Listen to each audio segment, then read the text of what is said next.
Rabbi Shmuley and his daughter had a beef with Candace for over 2 years. We feel bad for Candace Owens that she lost her job, so I figure with her image of what Jews are supposed to look like, why not at least validate her? I am dressed up as a Candace Owens Jew. Now, this is not a Christian child, it's a Jewish child. But if it would be, I got my Christian blood. Mmm, spicy, delicious. I got my Jewish nose. I have filth, because Jews are all filth. And more than anything else, what does Adi have? Money! Yeah, we Jews are all about money! And in one of the video, Candace Owens responded to all of these comments and videos about her from Rabbi Shmuley and his daughter. Let's see her comments about him. And by the name of Rabbi Shmuley and his hag daughter have been harassing me. They have made videos after videos smearing me, libeling me as an anti-Semite, saying that I defend Hitler, that I defend, just an absolute nonsense. Because I'm not fearful of you, and I think it's weird that you and your daughter are promoting and selling sex toys. That's why I deem you an unholy rabbi, because the industrialization of sex is harmful. That's actually funny. I don't know how this is even a thing, being a rabbi and selling sex toys. That's really weird. That's like really, really weird. So basically after this video that she called out Rabbi Shmuley about the situation, about his behavior and his daughter and their sex toy shop, which is weird, really. Kosher sex toys, is it the thing? Guys, do you know any kosher sex toys? I never know that this is actually a thing in the Jewish community because I never heard about this before. And I have a lot of Jewish friends. My grandma was Jewish as well, so I'm familiar with the Jewish community very well. I lived in Israel, I lived in Tel Aviv, and I don't remember seeing kosher sex toy shops. That's really weird. So comment below what you think about this. So coming back to the conversation is, after this video that she posted, she had a conversation with Rabbi Barclay, who said she's anti-Semitic because she said that Rabbi Shmuley is unholy and his daughter is hack. So let's check this video as well. And I'm just gonna ask you a basic question. Does a black person or any person have a right to defend themselves? Absolutely. Okay, because that is interesting, because Rabbi Shmuley and his daughter have attacked me and made videos of me for 2 years straight. I have responded once, and you're basically saying that I'm anti-Semitic for responding. So I want your perception of when it is that a black person's allowed to respond. So Candace, first of all, I know Shmuley peripherally. We've probably met a half a dozen times. Okay? So he's a friend. He's an incredibly knowledgeable man. Mm-hmm. He formed L'Chaim so he's Society. Biased, basically, right now. Incredibly knowledgeable man. And with 9 kids, right? And we have something in Judaism. What is 9 kids? Predates Christianity, but it's also Christianity as well to an extent, called Lashon Hara, the evil tongue. That to gossip, to say certain things like that is really a huge avera. It's a huge sin. So he's not gossiping about her? And when she's saying she's gossiping, that's weird. I don't know all the things that he has said about you. I do know he's called you an anti-Semite, and so have I. Mm-hmm. Cool. That's not a personal attack on you and your family. Personal attack, okay. But this doesn't make any sense. For you to call a man who is extremely knowledgeable, an unholy rabbi, and his hag daughter, forgetting about what he may or may not have done.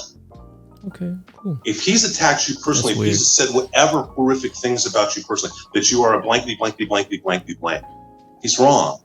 If he's attacked you or your children or your family, your mother, for you to, rather than comment on whatever he's done, to call him an unholy rabbi, that is way out of line. You don't even know what a rabbi is supposed to do. So let me ask you a question. Do you view that as anti-Semitic for me to respond? So it's okay. So he can attack me for 2 years. Is he a racist, just to be clear? I don't know how he attacks you, so I can't comment. So what if I say that the definition of racism changes, and if you attack a black person, you're a racist? Candace, you don't get to get away with that. It depends how it changes. No, I'm asking, because at the beginning of this discussion, you did say that you can't tell a black person. It's been 2 years consistently of him and his daughter attacking me, saying that.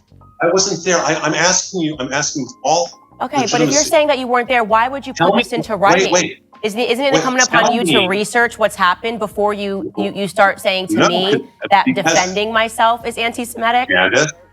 Candace, if he attacked you personally, if he said you were a black fill in the blank, then he should be reprimanded that, but it doesn't justify what you did. You don't know what a rabbi does. You don't know our theology. How dare you call him an unholy rabbi? How dare you go into the... Guys, can rabbis sell sex toys? I'm just actually curious. Do you familiar with this situation? Can actually rabbis sell sex toys? Is it something that you can... Hag is now anti-Semitic? That is a term of his hag daughter that goes back into the witches of Eastern Europe. Why did you have to call her a hag daughter? Just to be clear, because she's a witch. I think she's a witch. That's not because she's Jewish. I would call someone a hag of any color. I think she's a witch. What they have done over the last 2 years, I believe his daughter is a hag. I said that because that's what I believe. You may disagree with me on that, but to say that that's anti-Semitic is ridiculous. I would call any person a hag. Candace, I'm going to be very clear without trying to be insulting. So please forgive me if it comes off wrong. Okay, it's not meant to. No, it's fine. You can insult me. I don't want to. I've dealt with 2 years of a rabbi insulting me, so I'm totally... I don't want to, but he's basically saying you're anti-Semitic, but I don't want to insult you. That's crazy. So basically, after all of these situations, after all of this drama about her being anti-Semitic and all of these accusations from the Jewish community led to the conclusion that either she left Daily Wire because of this or she was fired. I'm not gonna say what I don't know because I don't know what's exactly happened there. So we're just gonna say that Daily Wire and Candace Owens are not longer in the partnership. Because of all of this communication, because of all of this situation, because of all of these accusations and all of this drama, she wouldn't be able to work there. What's happened after this situation is even crazier than you would think. Basically, she posted a couple of tweets that she is no longer working at the Daily Wire.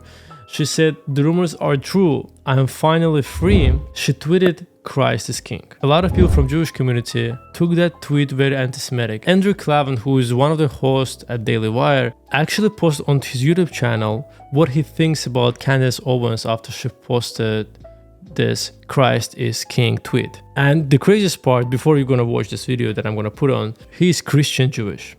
Just think about it. He's Jewish who converted to be Christian. Christ is the King, and one day every knee will bow and recognize it because he's not just my King, he's King of the universe. But when you use that phrase to mean that God has abandoned his chosen people, the Jews, through whom he came into this world incarnate, and that he's broken his promises, his covenant with the Jews, you are quoting scripture like Satan does in the Bible. That's a very strong line. That's a very strong line.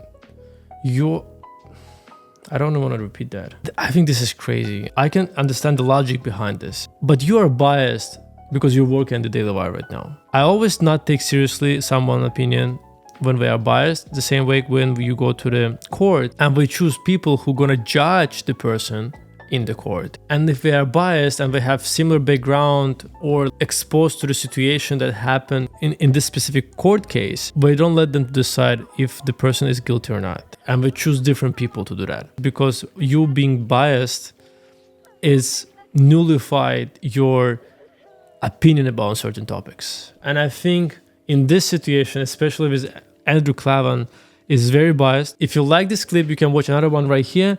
And if you want to watch full episode, click right here. Thanks a lot. Bye.